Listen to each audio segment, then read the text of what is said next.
Hello दोस्तों, आज हम बात करेंगे टाइप 2 रेस्पिरेटरी फेलियर में, यानी ऐसे लोगों में जहां हाइपर कैप्निक रेस्पिरेटरी फेलियर होता है, यानी कार्बन डाइऑक्साइड लेवल्स बढ़ जाता है। ऑक्सीजन सैचुरेशन भले सेम रहे, नॉर्मल रहे, लेकिन कार्बन डाइऑक्साइड लेवल बढ़ जाता है। ये कौन सी बीमारियों में होता है, क्या इसके कारण होते हैं, क्या इसके लक्षण होते हैं और कैसे हम इसको मैनेज करते हैं, ये सारी चीज़ों पर हम बात करेंगे। रेस्पिरेटरी फेलियर बेसिकली ज़्यादातर 3 टाइप्स का होता है, टाइप 1, टाइप 2, टाइप 3। टाइप 1 में ऑक्सीजन कम हो जाता है, कार्बन डाइऑक्साइड ठीक रहता है। टाइप 2 में कार्बन डाइऑक्साइड बढ़ जाता है, ऑक्सीजन ठीक रहता है। और टाइप 3 में दोनों का मिक्स पैटर्न रहता है। आज हम बात करेंगे टाइप 2 पर। टाइप 1 पर हमने ऑलरेडी एक सेपरेट वीडियो किया जो आपके हमारे चैनल पर देख सकते हैं। आज का टॉपिक है हाइपर कैप्निक वेंटिलेटरी फेलियर या रेस्पिरेटरी फेलियर। टॉपिक पर जाने से पहले जो लोग हमारे चैनल पर नए हैं उन्हें रिक्वेस्ट करूँगा हमारे चैनल को सब्सक्राइब करें, वीडियोज़ को लाइक करें, शेयर करें, फॉलो करें, कमेंट करें, पूरा देखिए। टॉपिक बहुत ही इंपॉर्टेंट है, इसलिए इसे एंड तक देखिएगा। चलिए शुरू करते हैं इंपॉर्टेंट वीडियो।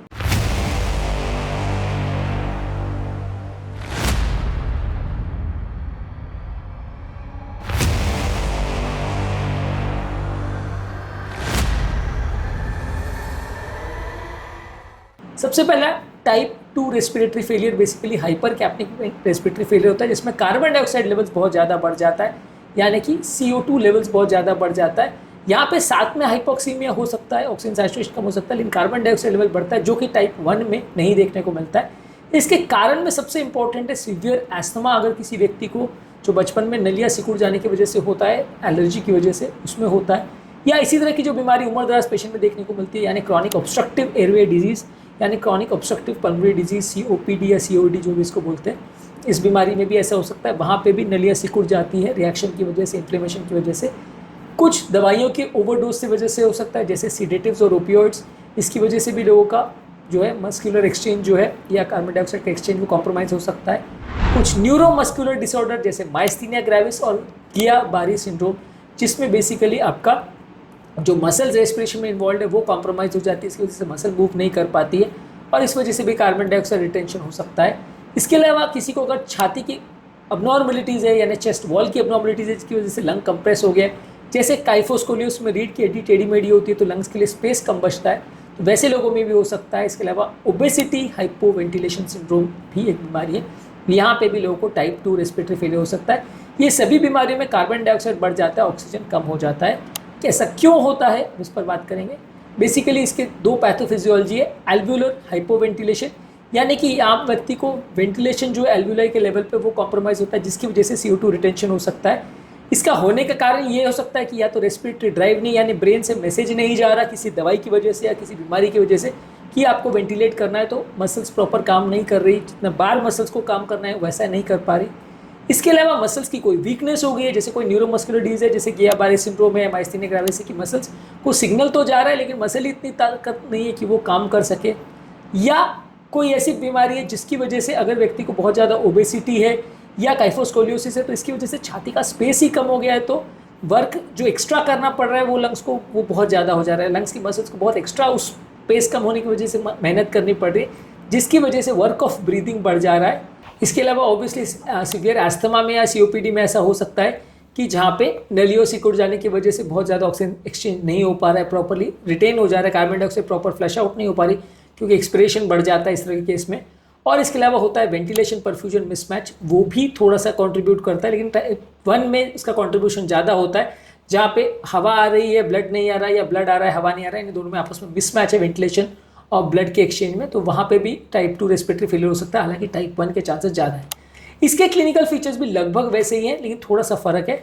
इसमें भी व्यक्ति को बहुत ज़्यादा श्वास फूलेगी, श्वास ज़्यादा चलने का एहसास होगा, गहरी गहरी सांस लेगा। लेकिन इसमें एक इंपॉर्टेंट फीचर है कि कार्बन डाइऑक्साइड लेवल्स बहुत ज़्यादा बढ़ जाने की वजह से ब्रेन पर असर होता है, जिसकी वजह से बहुत ज़्यादा व्यक्ति कमज़ोर हो जाता है, उसके सर में दर्द होने लगता है और जिसकी वजह से वो कई बार ऑल्टर्ड सेंसोरियम में या गफलत में भी चला जाता है, जिसकी वजह से एस्टेरिसिस करके फिनोमेना होता है, जिसमें हाथ में एक फ्लैपिंग ट्रेमर्स आता है। हाथ को ऑब्स्ट्रेटर को तो कंटिन्यूस हार्ट टिक नहीं पाएगा, कंटिन्यूस एक फ्लैप करता रहेगा, को फ्लैपिंग ट्रेमर्स बोलते हैं, ये भी देखने को मिल सकता है। इसके अलावा इस तरह के लोगों की पल्स बहुत ज़्यादा बाउंडिंग होगी या पल्स का वॉल्यूम बहुत ज़्यादा होगा, ये इंपॉर्टेंट क्लिनिकल फीचर्स देखने को मिलते हैं यदि किसी व्यक्ति को टाइप 2 रेस्पिरेटरी फेलियर है। इसके अलावा एक ओवरलैप या मिक्स रेस्पिरेटरी फेलियर पैटर्न भी होता है, जहाँ पे टाइप 1 और टाइप 2 दोनों ही देखने को मिलते हैं, या जैसी कंडीशन है जहाँ पे व्यक्ति को एस्थमा या COPD भी है, साथ में अगर निमोनिया भी हो गया, तो दोनों ही प्रॉब्लम्स एक साथ देखने को मिलते हैं, तो उसको मिक्स पैटर्न बोलते हैं कि जहाँ कार्बन डाइऑक्साइड भी बढ़ा है, ऑक्सीजन भी कम है, तो ये मिक्स पैटर्न होता है जो भी कई बार देखने को मिलता है। ये रेस्पिरेटरी फेलियर यानी टाइप 2 रेस्पिरेटरी फेलियर को मैनेज कैसे किया जाएगा? व्यक्ति को नॉन इन्वेजिव वेंटिलेटर पर या इन्वेजिव वेंटिलेटर पर रखा जाएगा, जिससे हाई प्रेशर उसको ऑक्सीजन दिया जाएगा। ये ऑक्सीजन थेरेपी हाई प्रेशर पर जब दिया जाता है तो ये ऑक्सीजन जो काम है वो ज़्यादा सुचारू रूप में हो सकता है। जब तक नॉर्मल या नेचुरल प्रोसेस रिकवर नहीं होता तब तक उसे कंपनसेट किया जाता है, ताकि व्यक्ति की कंडीशन डिटोरिएट ना हो और उसका ऑक्सीजन कॉम्प्रोमाइज़ ना हो। इसके अलावा व्यक्ति को आप ऑक्सीजन थेरेपी भी देते हो, जब तक अगर माइल्ड किसी को प्रॉब्लम है या वेंटिलेटर की ज़रूरत नहीं है तो आप उसको कंटिन्यूस ऑक्सीजन देते रहते हो, ताकि जो हवा में जाने वाला ऑक्सीजन है वो नॉर्मल 20% से 70-80% हो जाए। तो आपको जितना लंग्स काम कर रहा है या जितना भी काम कर पा रहा है उसमें ज़्यादा बेटर तरीके से काम हो पाए। इसके अलावा जो प्रॉब्लम है जिसकी वजह से ये प्रॉब्लम हुई है, जैसे ड्रग ओवरडोज या ओबेसिटी की वजह से या कोई न्यूरोमस्कुलर प्रॉब्लम की वजह से, उसको आप मैनेज करते हैं। और अगर बहुत ज़्यादा कंडीशन ख़राब है और बिल्कुल नॉन इन्वेजिव वेंटिलेटर से मैनेज नहीं हो पा रहा तो इंट्यूबेट करके फुल मैकेनिकल वेंटिलेशन पे पेशेंट को रखना पड़ता है, तब तक जब तक उसका आर्टीरियल ब्लड गैस मेजरमेंट में PCO2 का लेवल्स नॉर्मल नहीं आने लग जाता, या जब तक उसकी ओवरऑल कंडीशन ठीक नहीं हो जाती तब तक आपको उसको मैनेज ऐसे करना पड़ता है। जब एक बार पेशेंट की कंडीशन ठीक हो जाती है तो आपको उसको रेगुलर मॉनिटरिंग करना पड़ता है, रेगुलर आर्टीरियल ब्लड गैसेस करना पड़ता है देखने के लिए कि ये वापस से प्रॉब्लम दोबारा तो नहीं हो रही। पेशेंट की ओवरऑल कंडीशन मैनेज करना पड़ता है, कंटिन्यूस उसका पल्स ऑक्सीमेट्री करना पड़ता है ये देखने के लिए सैचुरेशन कम तो नहीं हो रहा।